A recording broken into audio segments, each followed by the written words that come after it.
الحمد لله نحمده ونستعينه ونستغفره ونؤمن به ونتوكل عليه ونعوذ بالله من شرور أنفسنا ومن سيئات أعمالنا من يهد الله فلا مضل له ومن يضلل فلا هادي له ونشهد أن لا إله إلا الله وحده لا شريك له وأن محمدًا عبده ورسوله أما بعد فأعوذ بالله من الشيطان الرجيم بسم الله الرحمن الرحيم يا أيها الذين آمنوا اتقوا الله حق تقاته ولا تموتن إلا وأنتم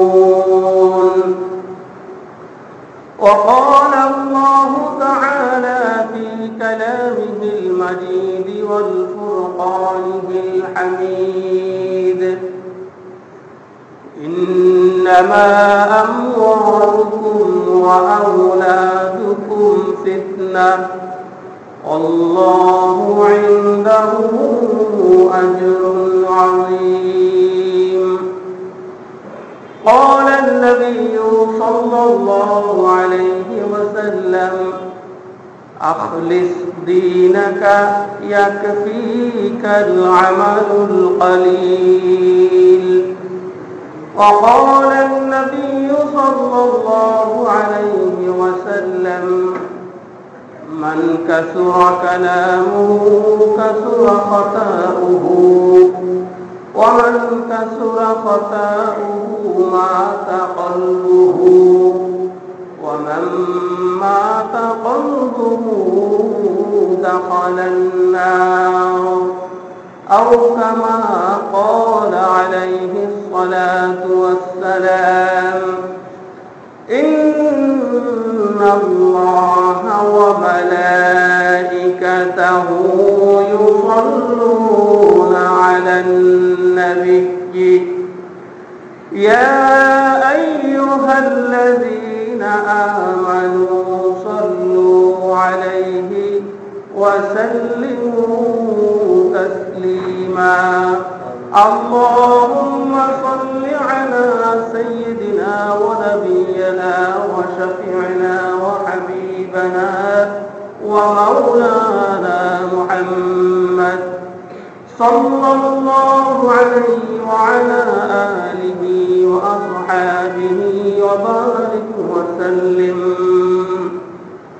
بلغ العلا بكماله كشف الدجى بجماله حسنت جميع خصاله صلوا عليه وآله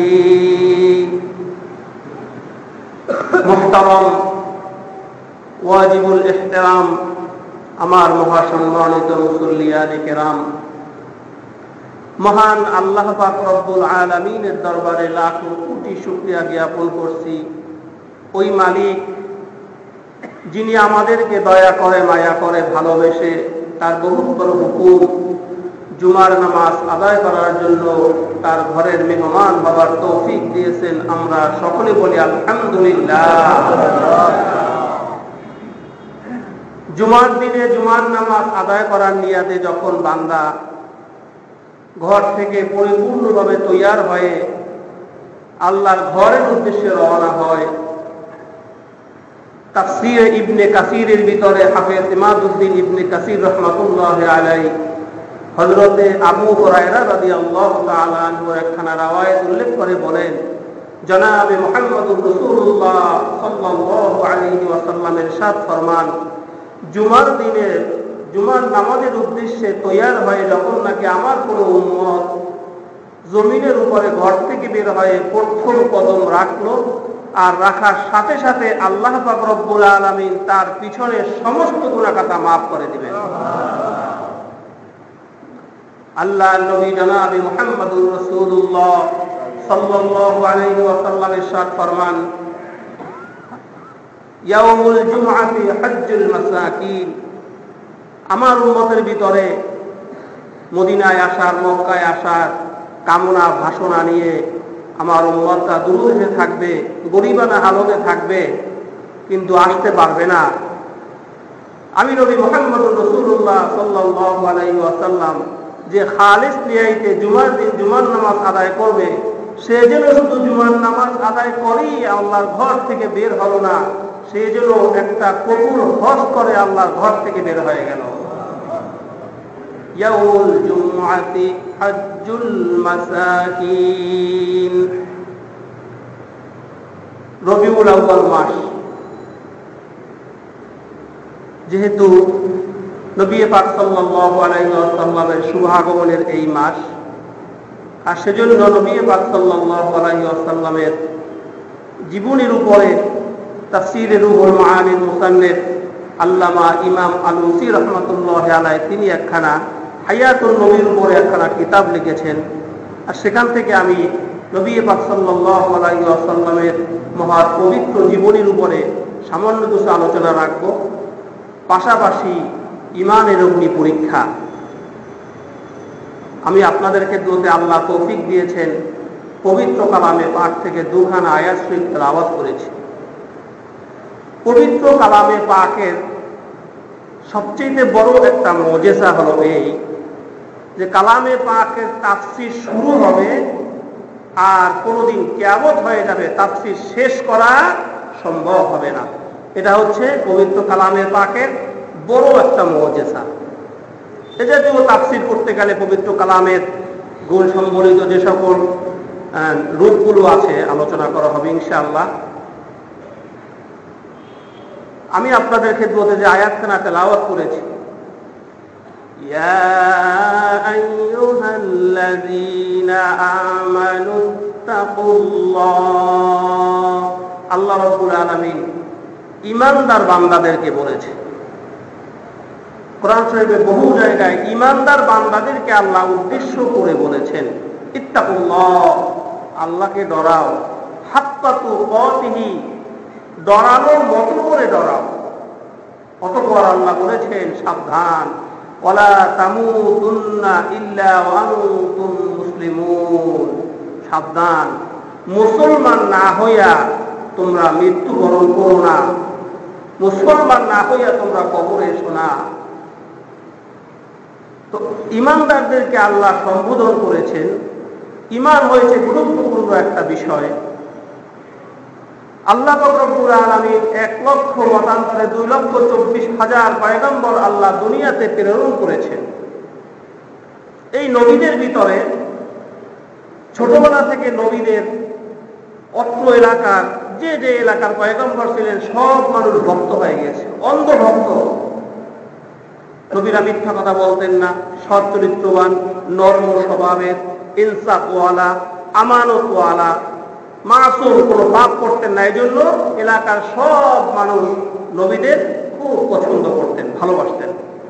যখনই নবীরা বলছে ইয়া আইয়ুহান নাস কুলু লা ইলাহা ইল্লাল্লাহু তুফলিহুন, যখনই নবীরা বলছে লা ইলাহা ইল্লাল্লাহ, তখনই সেই যুগের কিছু ধর্ম ব্যবসায়ী, কিছু মুনাফিক, বেঈমান, কাফের নবীদের উপরে জুলুম, অত্যাচার আর নির্যাতনের স্টিম রোলার চালু করে দিয়েছে।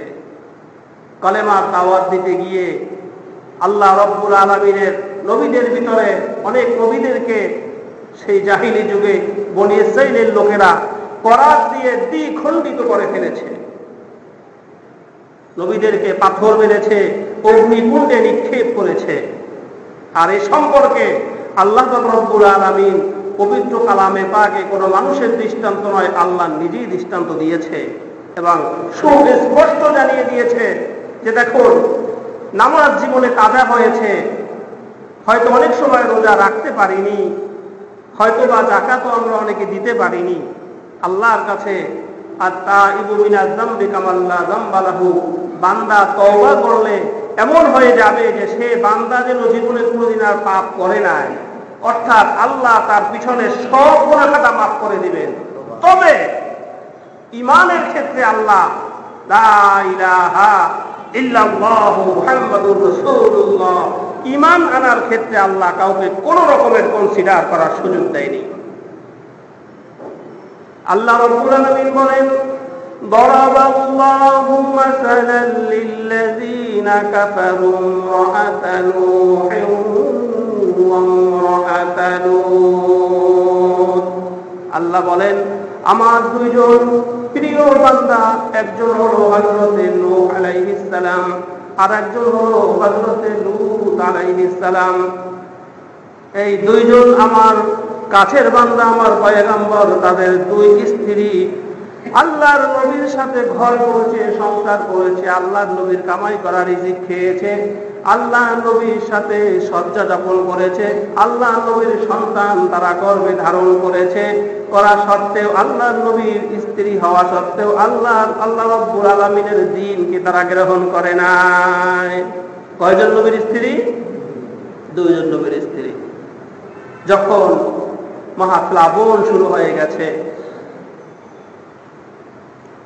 আল্লাহ রাব্বুল আলামিন হযরত নূহ আলাইহিস সালাতু ওয়াস সালামকে ডাক দিয়ে বললেন, হে নূহ, তাড়াতাড়ি আপনার উম্মতদেরকে, যারা আমার মুমিন বান্দা আছে, মুমিন বান্দা বান্দীদেরকে নিয়ে আপনি তাড়াতাড়ি আপনার তরিতে আপনি উঠে পড়েন। স্ত্রীর জন্য স্বামীর মহব্বত ভালোবাসা লাগবে। হযরত নূহ নবীর স্ত্রীর নাম তাফসীরে মাআরিফুল কোরআনের ভিতরে আসছে ওয়ালেগা। এই ওয়ালেগা নামক মহিলাকে নূহ নবী তালাশ করার জন্য লোকালয়ে ঘুরে বেড়াচ্ছে, খোঁজ করতেছে। এক পর্যায়ে যখন ওয়ালেগাকে পেয়ে গেলেন, আল্লাহর পয়গম্বর হযরত নূহ বললেন, আল্লাহর গজব শুরু হয়ে যাইতেছে, ও আল্লাহর বান্দি, তাড়াতাড়ি তুমি আমার সাথে এই কিস্তিতে উঠে পড়ো। নূহ নবীর স্ত্রী ওয়ালেগা বললেন, হে নূহ, তোমার সাথে ঘর করেছি, সংসার করেছি, কিন্তু সারা জীবন জনম্বর ওই দাড়িওয়ালা টুপিওয়ালা ওই মুসল্লিগুলাকে ঘৃণার চোখে দেখেছি, তাদের সাথে আমরা ওই কিস্তির ভিতরে উঠবো না। তোমার খোদায় যদি জলসার দেয়, কত দূর দেবে, পাহাড়ের চূড়ায় উঠে বসে থাকবো। ডাক দিলেন আল্লাহর পয়গম্বর নূহ নবী, তার ছেলেকে ডাক দিয়ে বললেন, কেনান রে, তাড়াতাড়ি এই কিস্তির ভিতরে উঠে পড়ো। আল্লাহ বলেন, কি ব্যাপার নূহ, আপনি কেনানকে রাখতেছেন কেন? আল্লাহ, আমি তো বাবা, আমার সন্তানের জন্য আমার কলিজাটা ভেঙে যাচ্ছে, আপনার গজবে তো ও এখনই ধ্বংস হয়ে যাবে, আমার পরিবারের লোক, আমার কি মায়া লাগবে না? এই জন্য আমি আমার ছেলেকে আমি কিস্তিতে রাখতেছি। আল্লাহ রাব্বুল আলামিন বলেন, হে নূহ, ইন্নাহু লাইসা মিন আহলিক, হে নূহ, আপনার ঔরস যার সন্তান, তাতে কি হয়েছে?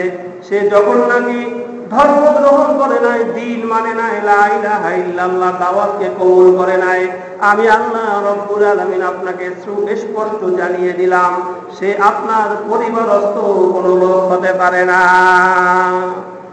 দ্বিতীয়বার যদি আপনি আপনার ছেলে কেনানকে যদি ডাক দেন, তাইলে আমি আল্লাহ আপনাকে সাবধান করে দিলাম, আমি কিন্তু আপনার নবুয়তির দপ্তর থেকে নাম কেটে দিব। ঈমান আনার ক্ষেত্রে আল্লাহ কোন রকমের কাউকে ছাড় দেয় নাই। পক্ষান করে আল্লাহ দৃষ্টান্ত দিতেছেন, ওয়াদরাবাল্লাহু মাসালান লিল্লাযীনা আমানু ওয়াআতা ফিরআউন। আল্লাহর জমিনের একটা নরপশু, কমবক্তব্য ফিরআউন, তার স্ত্রীর নাম ছিল হযরতে আসিয়া আলাইহিস সালাম। আমরা সবাই একথা জানি যে হযরত আসিয়া আলাইহিস সালামের উপরে জুলুম নির্যাতন হয়েছে এবং তিনি আল্লাহর দ্বীনকে গ্রহণ করেছিলেন। তবে কেন গ্রহণ করেছিলেন এটা কি আমরা জানি? অনেকেই আমরা জানি না আসলে। আর না জানার কারণ হয়েছে এমন গুরুত্বপূর্ণ তাফসীরের ভিতরে লিখেছে, হয়তো অনেক সময় আমরা তাফসীর করার সময়ও পাই না। তাফসীরে ইবনে কাসীরের ভিতরে সুস্পষ্টভাবে তার ইসলাম ধর্ম গ্রহণ কিভাবে তিনি করেছেন উল্লেখ করে দিয়েছেন। ঈমানের কি অগ্নি পরীক্ষা! হযরতে আসিয়া আলাইহিস সালাম তিনি সম্রাটের স্ত্রী, আর ফেরাউন ছিল নপুংসক। আমি একবার এই বয়ান করেছিলাম, আমাকে বলছেন হুজুর আসিয়ার তো 7টা সন্তান ছিল। আমি বললাম কে বলল? কয় না বইতে পাইতাম। বলছি কোন বইতে পাইতেন?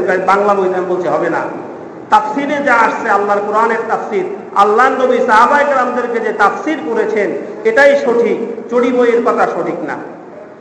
ফেরাউন ছিল নপুংসক, খোদা দাবি করেছে। মা আসিয়া মাঝে মাঝে ঝগড়া করতো, তুমি কেমন খোদা হইলা, তুমি নিজের সন্তান আনতে পারো না আর তুমি খোদা দাবি করে বসে রয়েছো, আর একজনকে তুমি আবার ছেলে সন্তান দিবা কিভাবে? এভাবে তার সাথে মোটামুটি ঝগড়া বাঁধত। ঘরের বউ সে তাকে খোদা বলে মানত না।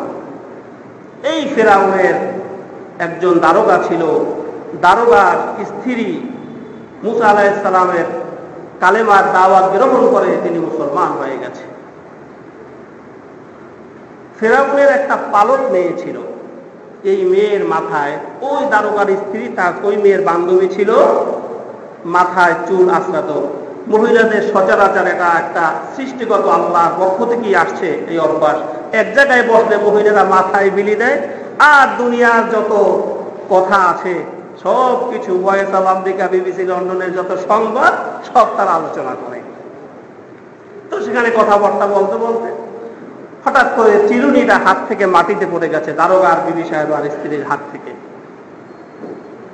তো ওই সময় আমাদের দেশেও আছে দেখেন কিছু কিছু কুসংস্কার, যেমন সকালবেলা ঘর থেকে বের হওয়ার সময় খালি কলসি দেখে যাওয়া, পরীক্ষা দিতে যাওয়ার সময় ডিম খেয়ে না যাওয়া, এ জাতীয় বেশ কিছু কুসংস্কার আমাদের সমাজে এখনো কিন্তু দেখা যায়। তো ওই সময় একটা কুসংস্কার ছিল, চিরুনি যদি হাত থেকে পড়ে যায় তো ওইটা একটা অশুভ লক্ষণ। তো চিরুনিটা পড়ে গেছে বর ফেরাউনের সেই পালক কন্যা হাত থেকে উঠে এক পর্যায়ে তিনি বলেছেন, এই চিরুনিটা হাত থেকে পড়েছে মুসা বদুয়া করছে, এই জন্য মুসার উপরে যারা ঈমান আনছে এ সবগুলা ধ্বংস হইয়া যাক। তো এই কথাটা আর বরদাস্ত করতে পারে নাই দারোগার স্ত্রী হাত থেকে চিরুনিটা ছিনিয়ে নিয়ে বলছে যে খোদাই দাবি করেছে তোমার বাবা, সে খোদা হবার অযোগ্য। আমি বললাম আল্লাহ তুমি তোমার পয়গম্বর মুসাকে এবং তার উপরে যারা ঈমান এনেছে তুমি তাদের সকলের উপরে রহমত নাজিল করো। আর দেখো এখন এই মাত্র যে মুসা আলাইহিস সালামকে বরদোয়া করেছে তার বাবাকে সহ ফেরাউনের সবাই উপর আল্লাহ তুমি গজব নাজিল করে দিও। ঘুরিম করে বের হয়ে গেছে, আমার বাবার চাকরি করো, আমার বাবারটা খাও, আর আমার বাবার বিরুদ্ধে আমার বাবার দুশমন সেই মুসার দ্বীনকে তুমি গ্রহণ করেছো, বাবার কাছে গিয়ে বিচার দিয়েছে। অর্ডার করলেন ফেরাউন ধরে নিয়ে আসো দারোগাকে, দারোগার স্ত্রীকে। রাজসভায় পরামর্শ বৈঠক করলেন এদেরকে কি শাস্তি দেওয়া যেতে পারে। তো বিচারকরা সেখানে বসে মতামত দিলেন রাজসভায় সবাই যে ডেগের ভিতরে গরম তেল জাল দিয়ে সেই তেলের ভিতরে এই মহিলার 3টা সন্তান আছে, সন্তান সহ এই ডেগের ভিতরে ফেলে দেবেন। এটা দেখে আর কেহ মুসার ধর্ম গ্রহণ করবে না। দারোগার বিবি সাহেবাকে পাকড়াও করে নিয়ে গেলেন। এক পর্যায়ে দারোগাও বলছে হ্যাঁ আমিও মুসার দ্বীন গ্রহণ করেছি। মিথ্যা কথা বলে লাভ কি? সে যুগে মানুষ মিথ্যা কথা বলতো না, কাফেররাও মিথ্যা কথা কম বলতো। আর এখন তো মিথ্যার উপরে ফার্স্ট ক্লাস ডিগ্রি, মোবাইলে হাঁটে আর মিথ্যা কথা বলে।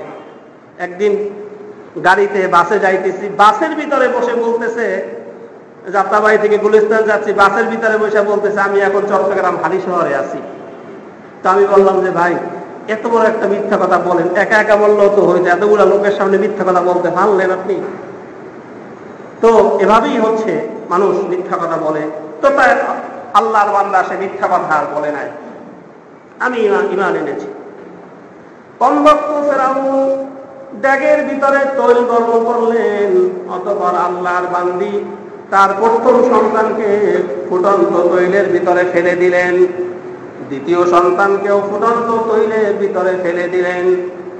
ফেরাউনের স্ত্রী হযরতে আসিয়া তার বালাখানার একটা ছিদ্র দিয়ে অথবা একটা জানালা দিয়ে তাকিয়ে তাকিয়ে এই দৃশ্য দেখতে আছে। যখন দুগ্ধ পুষ্ণ 40 দিনের ছোট্ট একটা মাসুম বাচ্চা ছিল, ওই মহিলা যখন ব্যাগের ভিতরে ফেলে দিয়েছে, 40 দিনের শিশু কথাও বলতে পারে না, কিন্তু ওই ফুটন্ত তৈলের ভিতরে ডাক দিয়ে বলতেছে, আম্মু তুমি ভয় পেও না, তুমি ঘাবড়াইয়া যাইও না, তুমি কর্মাহত হইও না, আমি সাক্ষ্য দিতেছি আমার যে 2 ভাইয়াকে কিছুক্ষণ পূর্বে এই তৈলের ভিতরে ফেলে দিয়েছে ওই কমবক্ত বদবক্ত ফেরাউন, আমি তোমাকে সাক্ষী দিলাম, আমি একটু আগে দেখেছি আমার 2 ভাইয়া জান্নাতের ভিতরে পাখির মতো উড়ে ঘোরাফেরা করতেছে। আম্মু তুমি ভয় পেও না, তুমি ঘাবড়াইও না, তুমি কোন রকমের ভয় পেও না, তুমি এই ধর্ম ত্যাগ করবা না, আমরা সঠিক ধর্মের উপরে আছি, সঠিক ধর্মের উপরে আছি।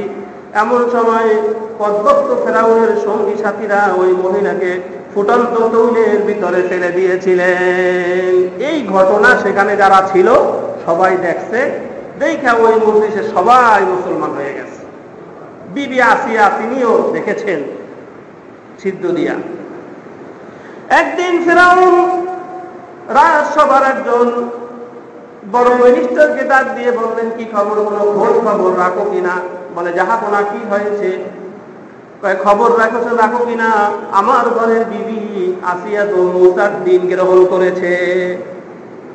মুসা আলাইহিস সালাম হযরতে মা আসিয়ার পুত্র না, গর্ভে ধারণ করে না, তার হাতেই তো বড় হয়েছে, তাই না?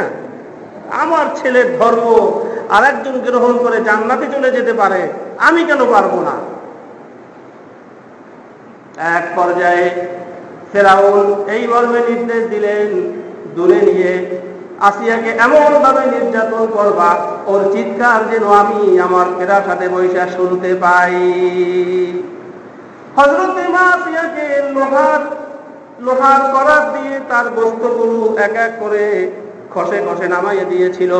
অতঃপর একটা পাথরের উপরে শোয়াইয়া আর একটা পাথর নিয়েছে, পাথর দিয়ে তাকে পিষে ফেলবে। এমন সময় হযরতে মা আসিয়া আল্লাহর দরবারে দোয়া করেছিলেন, রব্বি বিনিলি ইনদাকা বাইতান ফিল জান্নাতি ওয়া নাজ্জিনি মিন ফিরআউনা ওয়া আমালিহি। হযরতে মা আসিয়া বলতেছেন, রব্বুল আলামিন, শুধু লা ইলাহা ইল্লাল্লাহ বলার জন্য আমার শরীরের উপর থেকে সব বস্তু আমাকে উলঙ্গ করে, কমবক্ত নরহর ফেরাউন সমস্ত মানুষের ভিতরে আমাকে উলঙ্গ করে অপমান করলো, আমার শরীরের বস্তুগুলো খসে খসে পড়ে গেল। রব্বুল আলামিন এখন তৈয়ার হয়েছে একটা পাথর নিচে রেখে উপরে আরেকটা পাথর দিয়ে আমাকে সেচে ফেলবে। আল্লাহ, আমি তো দুনিয়ায় আর থাকতে পারবো না। কঠিন মুহূর্তে রব্বুল আলামিন তোমার কাছে আমার একটু মিনতি, একটু ফরিয়াদ, রব্বি বিনিলি ইনদাকা বাইতান ফিল জান্নাতি ওয়া নাজ্জিনি। রব্বুল আলামিন, আমি আর কিছু চাই না, যেখানে তুমি আল্লাহ নিজে থাকো। আমি আসিয়া মুসার ধর্ম গ্রহণ করেছি, কিন্তু জান্নাত পাওয়ার আশায় না। হরে গেল মা জিতনি নেমত হায় তু, सबसे बेहतर नेमते दीदार तू, जन्नत दो रोज़े या रब क्या करो, आरज़ू है मैं तुझे देखा करो। हज़रत मासिया বললেন, খোদা, দুনিয়ার কত মানুষ জান্নাত পাওয়ার জন্য, জান্নাতে যাওয়ার জন্য ইবাদত বন্দেগী করে, আমি আসিয়া কিন্তু জান্নাতে যাওয়ার জন্য তোমার দিন গ্রহণ করি নাই।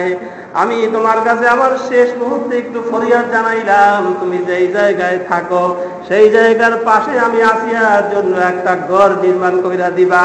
আমি সেই ঘরের ভিতরে বৈশা বৈশা তুমি খোদাকে দেখবো, তুমি খোদাই কত সুন্দর। রব্বি বিনিলি ইনদাকা বাইতান ফিল জান্নাতি ওয়া নাজ্জিনি মিন ফিরআউনা ওয়া আমালি। হযরত ইবনে মাসউদ রাদিয়াল্লাহু তাআলা আনহু থেকে বর্ণিত, আল্লাহর নবী বলেন, চামড়ার চুল দিয়া দুনিয়ার ভিতরে হযরতে বাবা আদম থেকে নিয়ে কিয়ামত পর্যন্ত কোনো মানুষ জান্নাত চামড়ার চোখে দুনিয়ায় দেখে নাই। একজন মহিয়সী নারী, তিনি দুনিয়াতে জীবদ্দশাতে আল্লাহর জান্নাত দেখতে পেয়েছেন, আল্লাহ তাকে জান্নাত দেখাইছেন। আল্লাহ রাব্বুল আলামিন আসমানের সব কথা দরজা খুলে দিয়ে বলছেন, ও আসিয়া, আমি তোমার জন্য জান্নাতের ভিতরে এই ঘরটা, এই বালাখানাটা নির্মাণ করে দিলাম। এই বালাখানায় তুমি থেকে আমি আল্লাহ রব্বুল আলামিনকে সব সময় দেখতে পাইবা। ইমানের অগ্নি পরীক্ষা শুধু সেই যুগে নয়, এই যুগেও হয়েছিল। যে যত কঠিন মজবুত ইমান, তার পরীক্ষাও তত কঠিন, এটাই স্বীকার করতে হবে। وَلَنَبْلُوَنَّكُمْ بِشَيْءٍ مِّنَ الْخَوْفِ। আল্লাহ রাব্বুল আলামিন বলেন, আমি তোমাদেরকে পরীক্ষা করব, কখনো অসুখ দেব, কখনো ভয় দেখাবো, কখনো ব্যবসার ভিতরে লোকসান হবে, কখনো ছেলে মেয়ে অসুস্থ হবে, কখনো তোমাকে আমি কঠিন রোগ দেব। এভাবে কঠিন কঠিন পরীক্ষা দেব। কখনো কখনো দেখবা তোমার ছেলে সন্তান তোমার হাত থেকে চলে যায়, বিদায় হয়ে যাইতেছে। আমি তোমাদেরকে পরীক্ষা দেব, সেই পরীক্ষার ভিতরে সাবধান সাবধান, আমার নবীর রেখে যাওয়া দিন, আমার নবীর রেখে যাওয়া সুন্নাত তরিকাকে তোমরা ভুলবে না। আমি তোমাদের জন্য গোটা জিন্দেগীর জন্য যে নিয়ম নীতিমালা আমি পাঠিয়ে দিয়েছি পবিত্র আল কোরআন, কেমন হবে তোমাদের পরিবার, কেমন হবে তোমাদের সংসার। সূরা আলে ইমরান নামে একখানা সূরা আছে পবিত্র কোরআনের ভিতরে, আছে না? সূরা আলে ইমরান। আল মানে পরিবার, ইমরানের পরিবার। তাহলে পরিবার কেমন হওয়া উচিত? এই ইমরান সে কিন্তু নবী ছিল না। অধিকাংশ উলামায়ে কেরাম বলেন তিনি বাইতুল মুকাদ্দাসের ইমাম ছিলেন। তার পরিবার এমন পরিবার যে পরিবারের কথা আল্লাহ রাব্বুল আলামিন পবিত্র কোরআনে আল্লাহ এনে দিয়েছে আখিরি জামানার পয়গম্বরের উম্মতের জন্য। তার পরিবারের মতো তোমরা পরিবার গ্রহণ করো। ইয়াকুব নবী ছেলেকে বিদায় দিয়েছে। দুনিয়ার ভিতরে যত বাবা আছে ছেলেকে বিদায় দেয়, বিদায় দিবার সময় যদি ইয়াকুব নবীর সেই ওসিয়তটাকে যদি সন্তানের জন্য করে দেয়, হাদিসের ভিতরে আসছে আল্লাহ রাব্বুল আলামিন ওই সন্তানকে সকল বালা মুসিবত থেকে হেফাজত করে, আবার ওই বাবা মায়ের কোলে সহি সালামতে পৌঁছিয়ে দিবে। এজন্য আল্লাহ পাক পবিত্র কালামের ভিতরে সর্ব বিষয় আল্লাহ দিয়েছে আর বলে দিয়েছে পরীক্ষা আসবে তোমাদের জন্য। যার ঈমান যত শক্ত মজবুত তার জন্য আমি আল্লাহ পরীক্ষাও রেখেছি মজবুত। আপনারা শুনেছেন সিলেটের বুরহানুদ্দিনের নাম আমরা অনেকেই শুনেছি, আবার হয়তো অনেকে শুনি নাই। আল্লাহ নবীর আখলাক চরিত্র, আল্লাহ নবীর দিন, আল্লাহ রাব্বুল আলামিনের ঈমানকে তিনি কত কঠিন ভাবে মজবুত ভাবে আঁকড়ে ধরেছিলেন। এমনকি এই যুগের ভিতরে দয়ার নবী জনাবে মুহাম্মদুর রাসূলুল্লাহ সাল্লাল্লাহু আলাইহি ওয়াসাল্লামের চরিত্রের উপরে ইহুদি নাসারারা বই লেখে, সেখানেও আমার নবীর চরিত্র সবার উপরে লেখে। কি বলেন, ঠিক না? এই গত কয়েকদিন আগে আমেরিকা একটা বই লিখেছে doctor Michael H heart, the 100। বইটার নাম আপনারা অনেকেই শুনেছেন। কি নাম? দ্য 100 বইটার নাম। অনেক বড় লেখক। এই বইটার ভিতরে 100 মহামনীষীদের জীবনী এইচ এম হার্ট উল্লেখ করেছেন। বইটার মোড়ক উন্মোচন করার সময় সাংবাদিকদের তোপের মুখে পড়ে গিয়েছেন, ও মিয়া মাইকেল এইচ হার্ট, সারা জীবনকাল তোমার বাবা মা চার্চে গিয়া যিশু খ্রিস্টান ধর্মের পূজা করেছে, আর তুমি কেন এখানে এসে মুহাম্মদের নাম সবাই উপরে দিলা? মাইকেল এইচ হার্ট সাংবাদিকদের জবাবে তিনি বলেছিলেন, দুনিয়ার ভিতরে মরার পরে যারা চির অমর হয়েছে, অমরত্ব লাভ করেছে, আমেরিকার প্রেসিডেন্ট হুভারের লাইফ স্টোরি আমি দেখেছি, প্রেসিডেন্ট রিগান, প্রেসিডেন্ট জর্জ ওয়াশিংটন, ইটালির চীনের মুসোলিনি, চীনের প্রেসিডেন্ট সিরোহংসি এবং লেনিন, কার্ল মার্কস, জার্মানির প্রেসিডেন্ট হিটলার সহ বড় বড় বিজ্ঞানী যারা দুনিয়ার ভিতরে আছে, রুশু, নিউটন, আর্কিমিডিস সহ বড় বড় বিজ্ঞানী, এরকম ভাবে আমি সকলের জীবনের উপরে আলাপ আলোচনা করে দেখেছি, আলোকপাত করেছি, গবেষণা করেছি। আর সেই গবেষণার ভিতরে একটা কমিটি করেছি, কমিটির ভিতরে আরো 20 জন লোক ছিল, তার একজনও মুসলমান ছিল না। এই 20 জন লোক সবাই সর্বসম্মতভাবে সিদ্ধান্ত হয়েছে, দুনিয়ার ভিতরে যত বড় বড় মানুষ মরার পরে অমরত্ব লাভ করেছে, তাদের সবার ভিতরে যার চরিত্রটা বেশি সুন্দর তিনি হলেন নবী মুহাম্মাদুর রাসূলুল্লাহ। সবচেয়ে সুন্দর তিনি হলেন নবী মুহাম্মাদুর রাসূলুল্লাহ। আপনারা ভারতের দোবাসের মন্দির, উত্তর ভারতের দোবাসের মন্দির, সেই মন্দিরের একজন বড় ব্রাহ্মণ যার নাম ছিল ডক্টর শিব শক্তি স্বরূপজি। আপনারা হয়তো অনেকেই নাম তা শুনে থাকবেন। অক্সফোর্ড বিশ্ববিদ্যালয় থেকে 12টা বিষয়ের উপরে তিনি MA পাশ করেছেন। ভারত সরকার তার নামের পিছনে উপাধি দিয়েছে। গোটা ভারতের ভিতরে এর থেকে বড় ধর্মীয় পণ্ডিত আর কেহ নাই। বাবার নাম ছিল মহাত্তল প্রীতম দাসুদাদের, মায়ের নাম হলো ভানুমতি কর, বউয়ের নাম শ্রদ্ধা দেবী, একমাত্র ডিগ্রিধারী মেয়ে, তার নাম হলো অস্পরা। একদিন হঠাৎ করে বাড়িতে এসে বললেন, ও শ্রদ্ধা দেবী, তুমি জানো আমি পেশায় কি? বলে, আমি জানি। 320 বিঘা জমির উপরে যে বিশাল মন্দিরটি উত্তর ভারতের দোবাসের মন্দির, সেই মন্দিরের তুমি হলো প্রধান পুরোহিত। বলে, আমি এখন সত্য কথা বলবো নাকি মিথ্যা কথা বলবো? আমি কি সৎ পথে চলবো নাকি নাহাক পথে চলবো? বিবি সাহেবা বললেন, গোটা ভারতের 65 কোটি জৈন শিখদের ভগবানের অবতার কলির কলকি তুমি যদি সৎ পথে চলো তোমাকে দেখে মানুষ সৎ আদর্শ শিখবে, তুমি যদি নাহাক পথে চলো তাইলে মানুষ ভুল পথে চলে যাবে, রাস্তা ভুলে যাবে, তোমাকে সৎ পথে চলতে হবে। ডাক্তার শিব শক্তি স্বরূপজি বললেন, ও বিবি, তাইলে তুমি আজকে শোনো, আমি বেদ পড়তে জানি, রামায়ণ পড়তে জানি, গীতা পড়তে জানি, মহাভারত পড়তে জানি। বেদ হলো 4 প্রকার, ঋগ্বেদ, সামবেদ, যজুর্বেদ, অথর্ববেদ আমি পড়তে পারি। ইহুদি ধর্মগ্রন্থ হলো 5 প্রকারের, জিনোসিস, এক্সোডাস, লেভিটিকাস, নাম্বার অফ ডিউটারোনমি আমি পড়তে পারি। ও শ্রদ্ধা দেবী, তুমি জেনে রাখো, আমি মুসলমানদের কোরআন এক জায়গায় দাঁড়িয়ে শুরু থেকে শেষ পর্যন্ত পড়তে পারি এবং এক জায়গায় দাঁড়িয়ে তার অর্থ, তাফসীর এবং মানিও বলে দিতে পারি।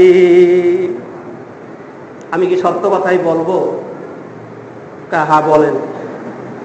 ডাক্তার শিব শক্তি স্বরূপজি বললেন, যদি সত্যি কথাই যদি আমাকে বলতে হয় তাইলে সত্য কথা শুনে নাও, লা ইলাহা ইল্লাল্লাহু মুহাম্মাদুর রাসূলুল্লাহ। এর থেকে সত্য কথা দুনিয়ার ভিতরে আর একটাও খুঁজে পাইবা না। সবচেয়ে সত্য কথা হলো এটা। 1984 সালের এপ্রিল মাসের 10 তারিখ এই বিশাল ধর্মীয় পণ্ডিত ইসলাম ধর্ম গ্রহণ করেছেন। আল্লাহর কোরআন পড়ে তার মগজ ভুলে গিয়েছে। শুরু হয়েছিল তার উপরেও এরকম ভাবে জুলুম অত্যাচারের স্টিম রোলার। আমি বলতেছিলাম, ভাইয়েরা, আল্লাহ রাব্বুল আলামিনের দ্বীন যখন লা ইলাহা ইল্লাল্লাহ মানুষ যখন পড়বে তখন তাকে পরীক্ষার সম্মুখীন হতে হবে। হকের উপরে চলতে গেলে তাকে কঠিন কঠিন পরীক্ষার সম্মুখীন হতে হয়। হযরতে বুরহানুদ্দিন, তার ছেলে হয় না, বুড়া হয়ে গিয়েছে। সেই বুড়া বয়সে আল্লাহর দরবারে দোয়া করেছিল, রব্বি হাবলি মিনাস সালিহিন, রব্বানা হাব লানা মিন আজওয়াজিনা ওয়া যুররিয়াতিনা কুররাতা আ'য়ুনিন ওয়াজআলনা লিল মুত্তাকিনা ইমামা। আল্লাহ, আপনি আমাকে একটা পুত্র সন্তান দান করেন, আমি তো বুড়া হয়ে গেছি। আপনি বুড়া বয়সেও দিতে পারেন। ইব্রাহিম নবীরে দিচ্ছেন না, ইমরান আলাইহিস সালামের দিচ্ছেন না, তাহলে আমারে কেন দিবেন না? ইমানের দাবি, আপনি সবকিছু করতে পারেন, আমি তো আপনার সবকিছুই মানি, আপনাকে বিশ্বাস করি, কারো কাছে যাই না, তা আপনি দিবেন না কেন? দিতে হবে, দেন। এভাবেই দাবি করছে আল্লাহর কাছে। যদি আল্লাহ দেন তাইলে আমি একটা আস্তা গরু সদকা করব, আকিকা দেব, গরু জবাই করে আমি কথা দিলাম। আল্লাহ তাকে একটা পুত্র সন্তান দান করেছে। তৎকালীন যুগে গৌরববন্ধু ছিল শাসক। গরু জবাই করার পরে ভুলে এই যে মাথার কান, এটা তার সরাইতে বলেছিল না। গভীর রাত্রে ঘরের ভিতরে গরু জবাই করে আকিকা দিয়েছে, মুসলমান যারা ছিল তাদেরকে বন্টন করে দিয়েছে। কাক আস্তে করে ওই কানটাকে নিয়ে উড়ে গিয়ে গৌর গোবিন্দর বাড়ির সেই পুকুরে ও গোসল করে ঠিক ওই সময় ওর সামনে ফেলে দিয়েছে। আর তো জলে উঠছে, আমার রাজ্যের ভিতরে বচ্ছ জবাই করেছে, গরু জবাই করেছে কে? এলাকার দেশের সব মানুষ ডাকো। ডাকার পরে একের পর এক একজন বের করে জিজ্ঞাসা করে, তুমি কি গরু জবাই দিয়েছো? কয় না। তুমি দিয়েছো না? যখন এই বুরহানুদ্দিন রাহমাতুল্লাহ আলাই তিনি যখন আসছে বলছে, হে আমি গরু জবাই দিয়েছি।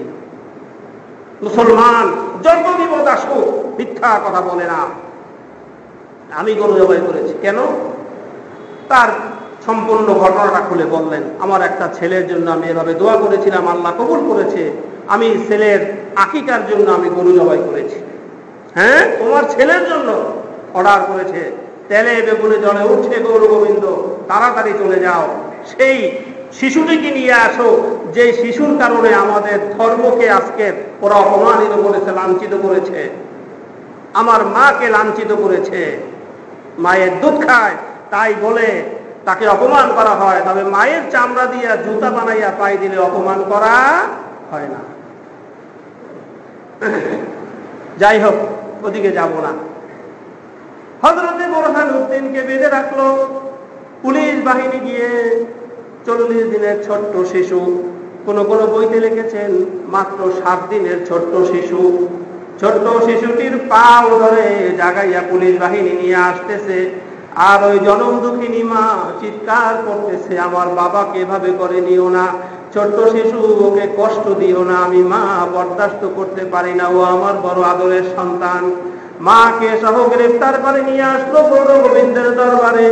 এক পর্যায়ে গৌর গোবিন্দ বাবাকে আর মাকে দুইটা গাছের সাথে বেঁধে শুধু মা শুরু করে দিল। এক পর্যায়ে গৌর গোবিন্দ বলল, ও বুরহানুদ্দিন, তোকে ছেড়ে দিতে পারি, একটা শর্ত হইল লা ইলাহা ইল্লাল্লাহকে ভুলে যাবি। বুরহানুদ্দিন বলেছে, আমার জীবন যেতে পারে, আমার বিবি সাহেবার জীবন যেতে পারে, এমনকি আমার সবচাইতে আদরের বস্তু আমার সন্তানের জীবনটাও যদি চলে যায়, আল্লাহর কসম করে বলতেছি, লা ইলাহা ইল্লাল্লাহর ভিতরে কত মজা। লা ইলাহা ইল্লাল্লাহ, আল্লাহর নাম দিয়া ডাক দিলে আমি যতখানি মজা পাই, তুই গঙ্গত্ব জানোস না, আমি কোনদিন আমার আল্লাহকে আমি ভুলতে পারবো না। সমবেত হাজার হাজার মানুষের সম্মুখে একটা টেবিলের উপরে বাচ্চাটিকে শোয়াইয়া দিয়েছে। নিজ হাতে তলোয়ার নিয়ে বাচ্চাটার একটা হাত কেটে ফেলেছে, নিয়া হযরতে খাজা বুরহানুদ্দিন রাহমাতুল্লাহ আলাইহির হাতে দিয়েছে। হযরতে খাজা বুরহানুদ্দিন রাহমাতুল্লাহ আলাইহি হাতখানা নিয়ে আকাশের দিকে তাকাইয়া বলে, আমার রব, আমার আল্লাহ, আমার কলিজার টুকরা সন্তানের হাত দেখো কেটে আমার হাতে দিয়েছে, আমি কষ্ট পাইতেছি, তুমি আল্লাহ কষ্ট পাইও না, তুমি একটু আমি বুরহানুদ্দিনের দিকে তাকাইয়া তাকাইয়া একটু হাসো। আবার এক হাত কেটে দিলেন, এভাবে আরেক পাও কেটে দিলেন, এভাবে আরেক পাও কেটে দিলেন। বলে, ও বুরহানুদ্দিন, এখনো সময় আছে, তাড়াতাড়ি বলো, তাড়াতাড়ি শিকার যাও, আল্লাহর নামকে ভুলে যাও। হযরতে বুরহানুদ্দিন বললেন, কমবক্ত দ্বিতীয়বার তুই আমাকে আল্লাহ রসুলের নামের উপরে কোনো গালি দিবি না, বকাবকি করবি না। তলোয়ার নিয়ে টেবিলের উপরে শিশুটির মাঝখানে এক কোপ দিয়ে 2 খণ্ডিত করে ফেললো।